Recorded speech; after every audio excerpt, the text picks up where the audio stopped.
Assalamualaikum warahmatullahi wabarakatuh. Alhamdulillah sekali lagi kita dapat berkumpul untuk mengadakan kelas terjemahan dan tafsir ringkas. Saya akan sambung kepada ayat seterusnya. A'udzubillahi minasyaitonirrajim. Bismillahirrahmanirrahim. Wa dan iz apabila qala telah berkata Rabb Tuhan, Rabbuka Tuhan kau, li kepada kepada para malaikat, inni sesungguhnya aku ja'ilun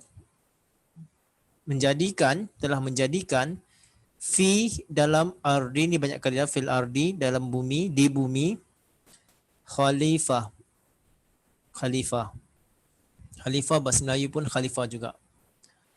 Qalu mereka berkata, ni jamak, tanda soal, apakah taj'alu kamu ingin menjadikan fiha di dalamnya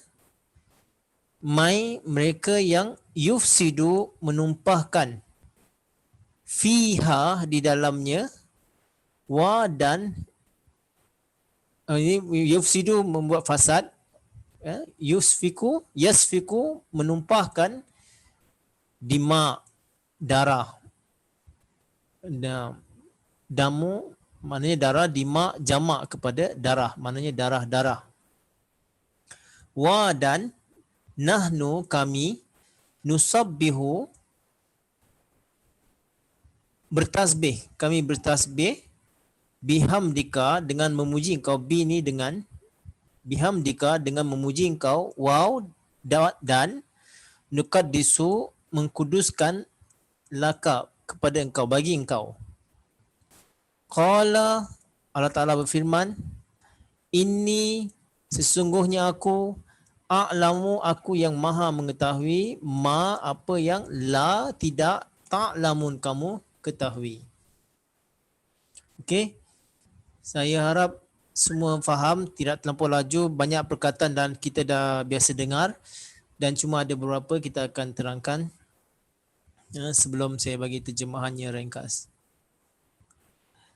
Khalifah, dalam bahasa Melayu pun khalifah juga. Tapi di sini apa maksud khalifah? Khalifah kalau secara umumnya dimaksudkan iaitu pengganti. Seperti kalau katalah seorang menteri kita keluar negara, nanti naibnya akan menggantikan kita yang tinggal di Malaysia. Itu pun maknanya khalifah. Khalifah juga yang maksud khalifah umum, iaitu pemimpin dalam keluarga. Macam satu keluarga, datuk yang tertua itu dia akan jadi ketua daripada keluarga itu. Jadi anak dia, cucu dia, semua itu di bawah pimpinan datuknya tadi, itu namanya khalifah, itu umum. Dan khalifah dari segi istilah Islam iaitu pengganti Allah Ta'ala di bumi. Dan makna yang kedua, pengganti apabila seorang Nabi telah wafat, jadi ada pengganti selepas Nabi itu pun namanya khalifah. Okey. Kemudian semua dah tahu, yufsidu yang membuat kerosakan, membuat fasad, kita tahu. Yusfiku yang menumpahkan apa? Darah. Bila dia masukkan menumpahkan darah ini, maksudnya orang yang membuat kerosakan, pergaduhan, terjadilah pembunuhan dan sebagainya. Kemudian nusabbihu daripada perkataan sabbaha. Sabbaha yusabbihu. Nusabbihu ni adalah jamak muzarik. Kami bertasbih atau kami mensucikan kau. Jadi sabbaha ni maksudnya melihat sesuatu itu tidak ada sebarang keaiban atau kekurangan. Jadi ini mensucikan kau, bertasbih ini maksudnya tidak melihat pun ada sebarang keaiban ataupun sebarang kekurangan pada Allah SWT. Bihamdika kita dah belajar hamd dalam surah Al-Fatihah. Hamdun maknanya kami memuji engkau. Kita dah terangkan panjang lebar dalam surah Al-Fatihah kemarin. Ini baru nukaddisu, sama juga daripada kaddasa, yukaddisu, nukaddisu. Kami mengkuduskan kau, fil mudhari' jamak mutakallim. Nukaddisu, kami mengkuduskan kau. Apa perbezaan nusabbihu dengan nukaddisu? Nusabbihu ini melihat Allah Ta'ala itu tidak ada sebarang kekurangan, sebarang keaiban, jadi itu memang dia suci, pure, bersih. Tidak ada sebarang kekotoran atau kekurangan atau keaiban pada wujud Allah Subhanahu Wa Ta'ala. Kemudian nukaddisu kami mengkuduskan kau. Ini bermaksud kita boleh mendapatkan banyak berkat daripada Allah Subhanahu Wa Ta'ala. Allah Ta'ala akan melimpahkan banyak berkat kepada hamba-hambanya.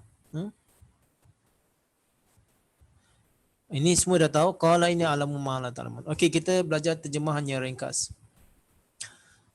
Wa idh qala sebelum tu saya nak terangkan di sini juga. Qala bermaksud ini fil madi.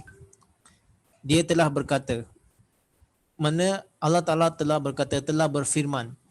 Jadi bila perkataan qala ini, maksudnya dia nak menyampaikan sesuatu yang mempunyai makna. Qala juga boleh bermaksud ingin memperjelaskan sesuatu. Qala juga boleh bermaksud untuk mengkhususkan satu perkara, memberikan penerangan khusus untuk sesuatu perkara. Dan kadang qala juga bukan saja melalui perkataan.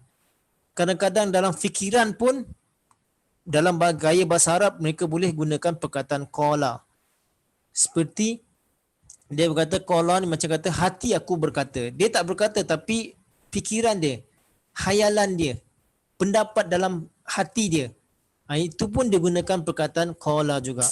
Sebagaimana dalam Al-Quran pun ada disebutkan mengenai orang munafik terhadap Rasulullah sallallahu alaihi wasallam.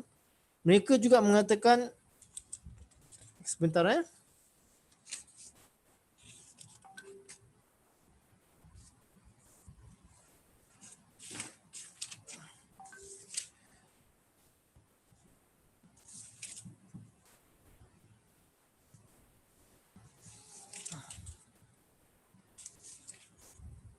dalam surah Al-Mujadilah, wa yaquluna fi anfusihim, mereka berkata pada jiwa mereka, laula yu'azzibunallahu bima naqul. Mereka berkata pada jiwa mereka, hati mereka sendiri, kalaulah Rasulullah SAW itu benar, kenapa Allah SWT tidak mengazab kami? Ini orang munafik. Mereka berkata dalam hati mereka. Jadi Al-Quran juga menggunakan seperti itu, bahawa kadang-kadang qala ini bermaksud apa yang pendapat yang ada dalam diri kita, bukanlah perkataan yang keluar daripada mulut kita. Itu pun boleh digunakan.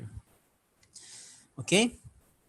Wa idh qala rabbuka lil malaikati inni ja'ilun fil ardi khalifah. Dan ingatlah ketika Allah Subhanahu taala berfirman kepada para malaikat, sesungguhnya aku ingin menjadikan khalifah di muka bumi. Qalu ataj'alu fiha may yufsidu fiha wa yasfiku dima. Lalu mereka berkata, ini jamak. Kalau qala tadi singular, ni jamak malaikat yang berkata. Ataj'alu fiha may yufsidu fiha wa yasfiku dima. Apakah engkau ingin menjadikan di dalamnya orang-orang yang membuat fasad di dalamnya dan yang menumpahkan darah di dalamnya? Jadi seperti yang saya katakan tadi, qala itu tak semestinya keluar daripada perkataan. Tapi itu boleh juga bermaksud khayalan atau pendapat dalam hati. Wa nahnu, dan kami, wa nahnu nusabbihu bihamdika wa nuqaddisu lak. Dan sesungguhnya kami bertasbih kepada engkau dengan memuji engkau dan mengkuduskan engkau. Qala Allah SWT berfirman, inni a'lamu ma la ta'lamun. Sesungguhnya aku mengetahui apa yang tidak kamu ketahui. Okay. Jadi di sini ayat ini memberi penerangan apabila Allah Subhanahu Wa Taala berkata pada para malaikat, ini sebenarnya bukan saja berkata. Sebenarnya di sini dah ada perintah daripada Allah Subhanahu Wa Taala bahawa Allah Subhanahu Wa Taala memang akan melaksanakannya. Kan? Jadi kita tahu bahawa malaikat itu tugasnya nanti untuk menghormati. Malaikat itu adalah petugas Allah Subhanahu Wa Taala untuk menghormati manusia itu nanti. Jadi bila Allah Subhanahu Wa Taala berfirman sedemikian, maknanya Allah Taala telah membuat keputusan akan melaksanakan menjadikan khalifah di muka bumi. Jadi ini kita perlu ingat bahawa khalifah yang saya sebutkan tadi, pengganti Allah Subhanahu Wa Taala, pengganti Nabi. Jadi ayat ini banyak yang ahli mufassirin yang bercanggah pendapat. Ada yang mengatakan khalifah ini bermaksudnya manusia umum. Yang khalifah yang umum lah, manusia banyak macam saya sebutkan tadi, yang khalifah yang umum dari datuk, jadi dia menjaga anak-anak dan cucu-cucu dia. Jadi ada banyaklah khalifah pendapat mereka. Mereka inilah yang mengadakan kerosakan dengan menumpahkan darah. Kemudian ada juga pendapat mengatakan khalifah di sini bermaksud iaitu Adam alaihissalam. Sebab Adam alaihissalam adalah pengganti Allah Subhanahu Wa Taala di muka bumi ini. Dia dikirim oleh Allah Subhanahu Wa Taala untuk mempamerkan akhlak suci, untuk mengajarkan manusia, maka dia adalah khalifah. Ini antara dua pendapat. Tapi daripada tafsir kabir karangan tulisan Hazrat Khalifatul Masih Sani, beliau mengatakan bahawa di dalam ayat ini khalifah ini ditujukan kepada Adam, iaitu sebagai khalifah di muka bumi, iaitu sebagai pengganti Allah SWT di muka bumi, dan dia juga mendapat pangkat Nabi. Sebab di ayat lain pun dalam Al-Quran kita lihat bagaimana ada Nabi juga mendapat gelaran khalifah yang seperti dalam Al-Quran sebutkan. Seperti kepada Nabi Daud alaihissalam, Allah Ta'ala panggil beliau sebagai khalifah juga di dalam Al-Quran. Nanti saya cari ayat dia, saya lupa.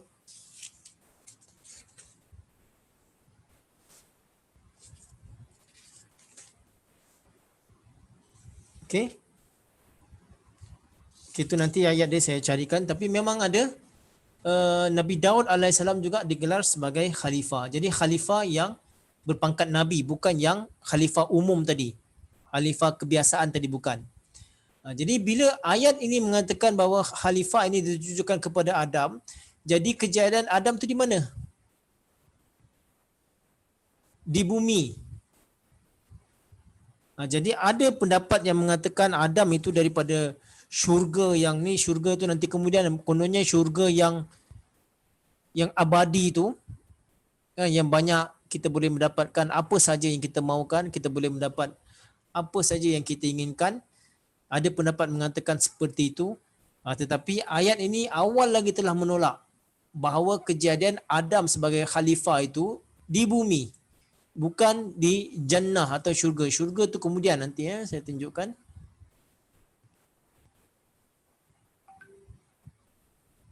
Ni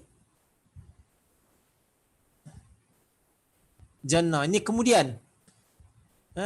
Tapi awal lagi Allah SWT di dalam firqah ini, dalam ayat ini berkenaan Adam ini, awal lagi telah menerangkan bahawa kejadian khalifah, iaitu Adam AS sebagai khalifah di muka bumi, bukan di syurga sana.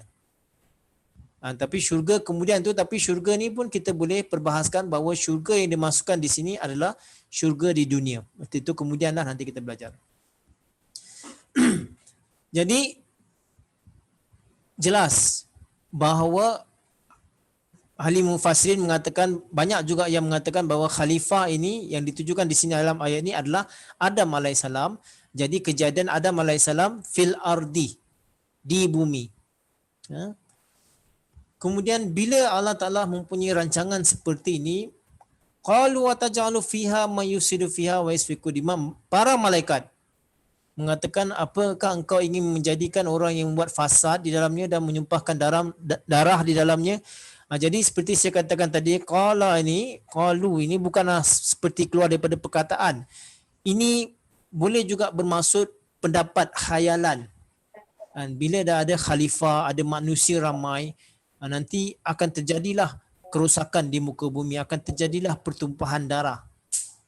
Jadi di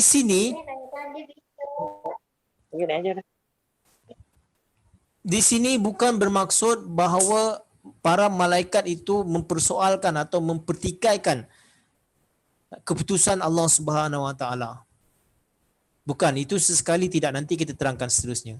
Ayat ini adalah menjelaskan bahawa para malaikat ini ingin tahu, ingin lebih tahu apa yang akan terjadi seterusnya. Para malaikat cuma berpandangan. Kemudian kalau Allah SWT telah membuatkan satu keputusan dan memang lazim Allah Ta'ala memberi ruang kepada para malaikat untuk bertanya. Tetapi pertanyaan yang dilemparkan oleh para malaikat bukan untuk mempertikaikan atau untuk menidakkan, melainkan pertanyaan yang ditanya oleh para malaikat ini untuk menambahkan lagi ilmunya. Dan ini biasa terjadi dalam dunia ini pun juga. Kadang-kadang ada orang jenis tanya soalan, betul-betul dia tidak tahu. Dan ada orang yang bertanya soalan supaya orang lain pun boleh tahu. Dia dah tahu tapi ada lain juga orang lain boleh tahu. Dan ada 3 jenis yang ketiga orang bertanya soalan supaya untuk menambahkan lagi keyakinannya. Jadi di sini Allah SWT memberi ruang kepada para malaikat untuk bertanyakan, tetapi bukanlah untuk memprotes atau menidakkan atau memperlekehkan keputusan Allah Subhanahu Wa Taala. Tetapi sebaliknya pertanyaan para malaikat ini adalah untuk menambahkan ilmu mereka lagi. Sebab apa? Ayat seterusnya kita lihat, wa nahnu nusabbihu bihamdika wa nuqaddisu lak. Sesungguhnya kami bertasbih dan memuji engkau dan mengkuduskan engkau. Jadi malaikat tidak boleh mempunyai sifat yang seperti yang mempertikaikan Allah Subhanahu Wa Taala.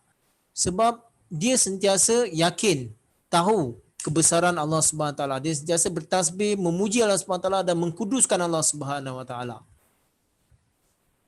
Cuma mereka belum nampak lagi, belum tahu lagi apa yang akan berlaku setelah Allah Ta'ala jadikan khalifah. Tetapi mereka ingin tahu, ingin segera tahu.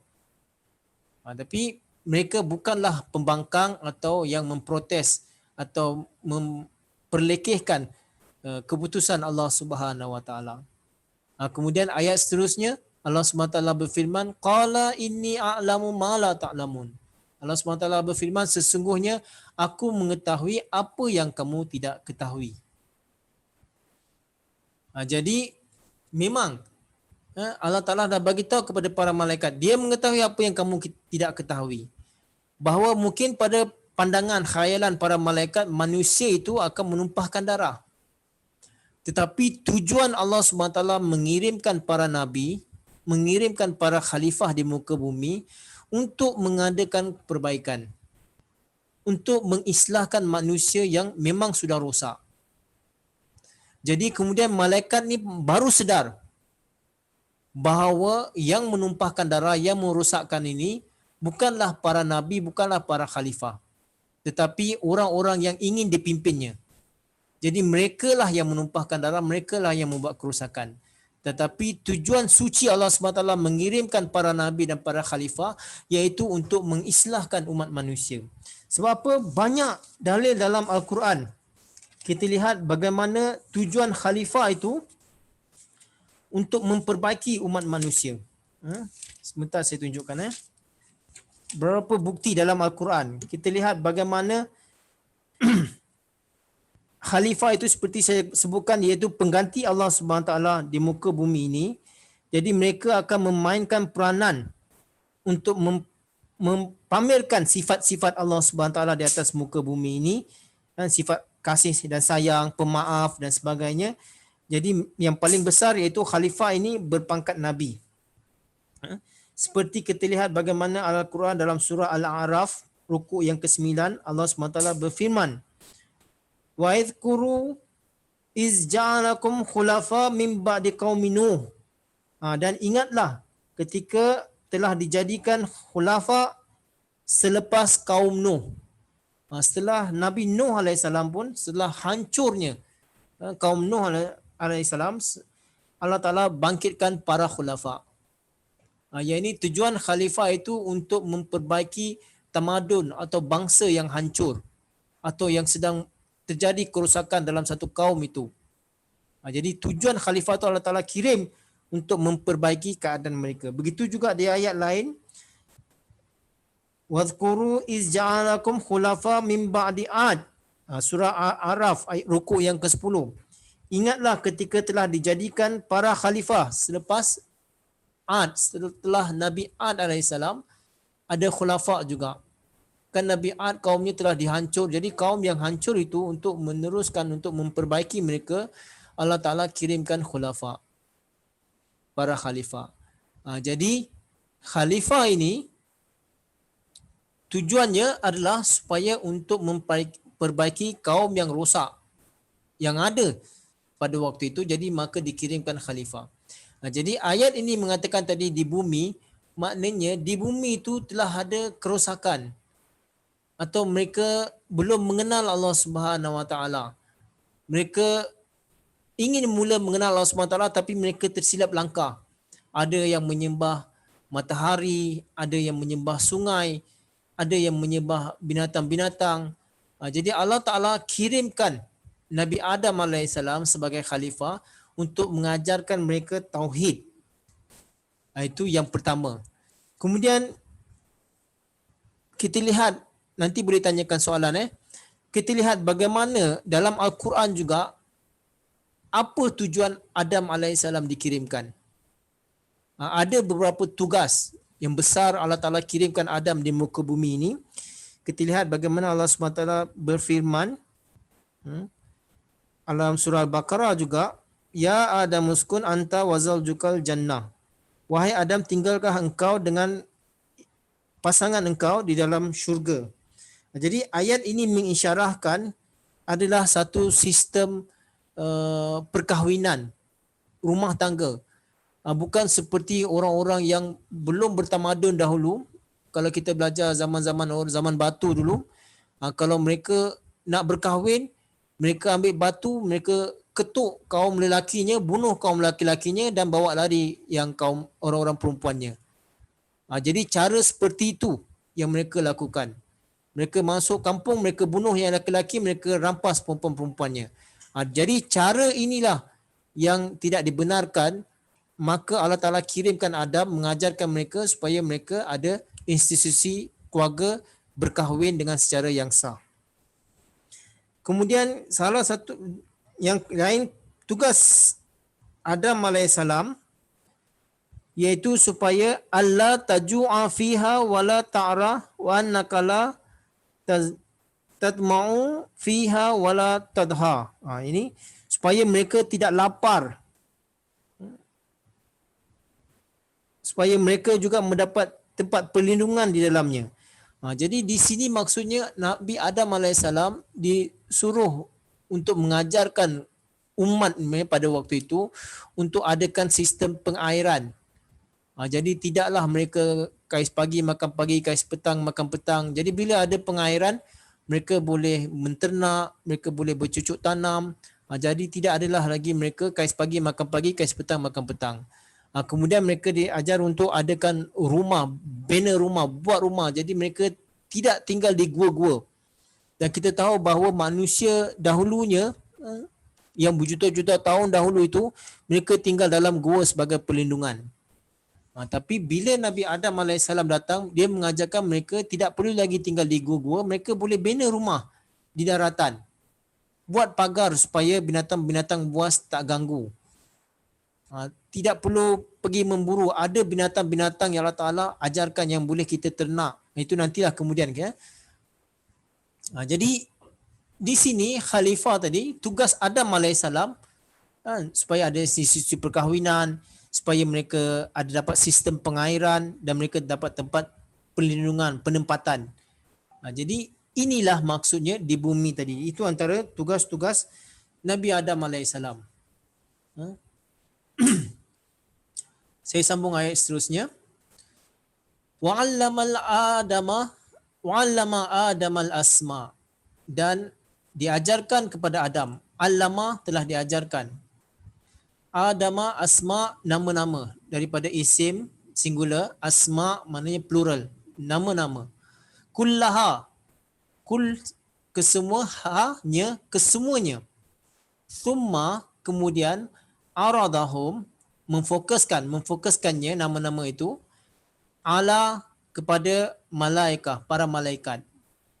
Faqala faqala maka berkata, Allah Taala berfirman, ambiuni, khabarkan kepadaku, terangkan kepadaku, jelaskan kepadaku, biasma dengan nama-nama ini, haulai kesemuanya, in jika kuntum kamu itu sadiqin, yang benar.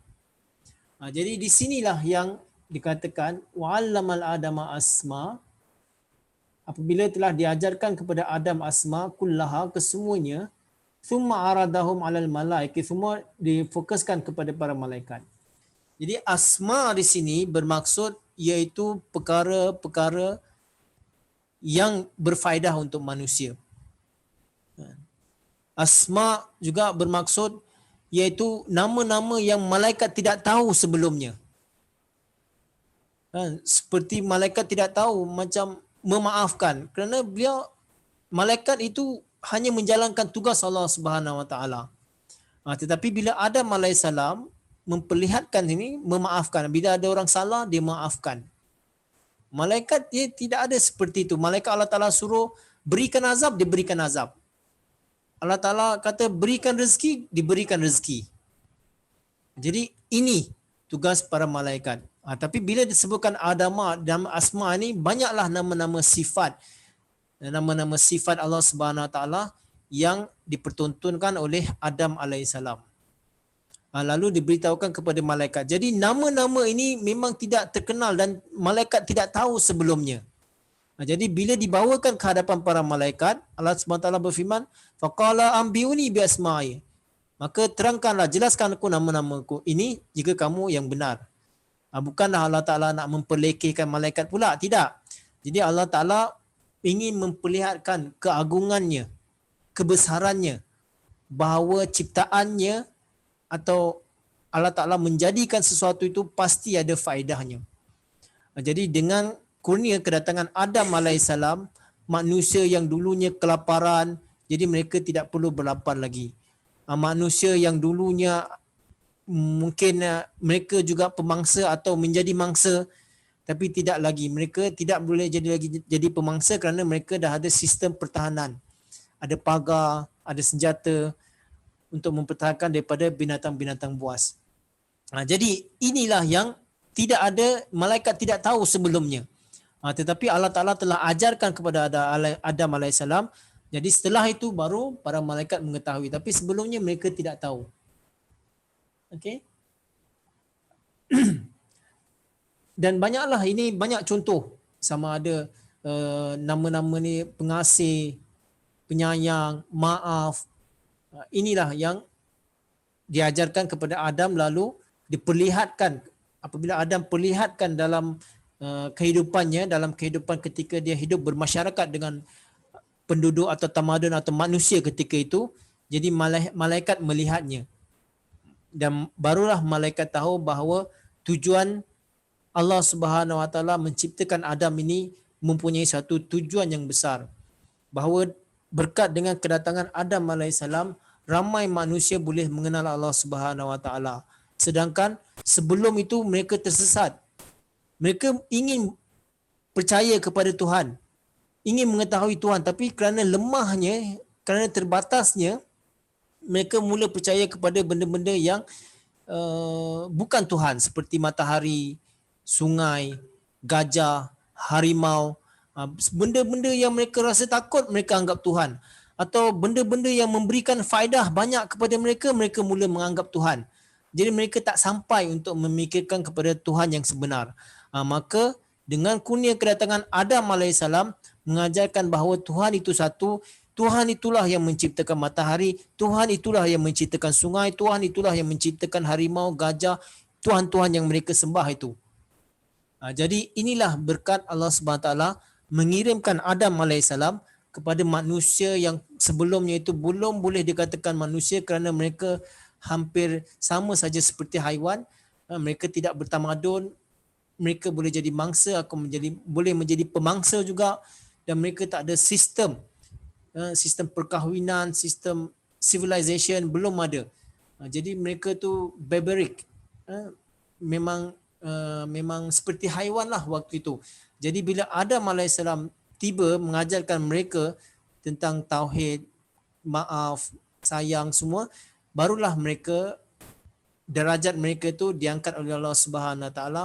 Mereka tidak lagi seperti dahulu. Jadi mereka boleh mengenal Allah SWT, boleh sujud berdoa, mengenal Tuhan yang hakiki yang menjadikan segala yang mereka sembah sebelumnya itu. Jadi inilah ringkas saya dapat sampaikan untuk pelajaran kepada tuan-tuan dan puan-puan pada hari ini. InsyaAllah kita akan sambung besok yang masih berkaitan juga tentang Adam dan kejadian di syurga dan neraka itu nanti kemudian. Tapi yang ini dulu kita perlu fahami dan kita perlu masak betul-betul bahawa kejadian ini adalah di dunia, bahawa Adam ada masyarakat yang perlu dipimpin, perlu dibimbing. Nanti kalau ada soalan, saya suka kalau siapa ingin tanyakan soalan. Saya sudahi dengan wabillahi taufiq wal hidayah. Assalamualaikum warahmatullahi wabarakatuh. Jazakumullah.